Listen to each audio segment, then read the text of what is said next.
l'OM décroche sa première victoire en Ligue des Champions face au Sporting. Mené très vite au score, l'OM, certes bien aidé par le gardien adverse, a totalement renversé la rencontre face au Sporting Portugal, 4-1, pour remporter sa première victoire de la saison en Ligue des Champions. Enfin, près de 2 ans après sa dernière victoire en Ligue des Champions face à l'Olympiakos, 2-1, le 1er décembre 2020, l'Olympique de Marseille s'est imposé sur sa pelouse, mais sans ses supporters, face au Sporting Portugal au terme d'un match renversant, 3-1. Pourtant, les Marseillais n'auraient pas pu commencer cette rencontre d'une pire manière. Sans doute refroidis en attendant dans le couloir du Vélodrome des Portugais visiblement pas pressés, voire par ailleurs, les Marseillais ont été surpris dès la 52e seconde de jeu et une frappe enroulée de Trincao. On croyait alors les Phocéens embarqués dans une nouvelle soirée galère en Ligue des Champions. Et puis Antonio Adán en a décidé autrement.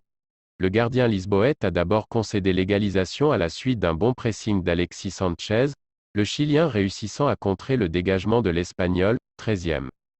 Réveillés par ce but inespéré, les Marseillais ont ensuite totalement renversé la rencontre en 3 minutes grâce à une tête d'Amin Harit à la réception d'un centre brossé de Jonathan Klaus, 16e.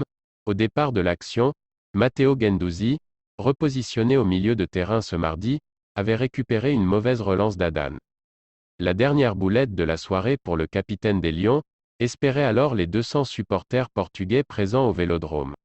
Mais 8 minutes plus tard, l'Espagnol a été directement expulsé pour avoir touché le ballon de la main en dehors de sa surface, 23e, mené au score et réduit à 10, les Lisboètes n'étaient pas au bout de leur peine, les Marseillais inscrivant le plus du Bréac à la 28e grâce à Leonardo Balerdi sur corner.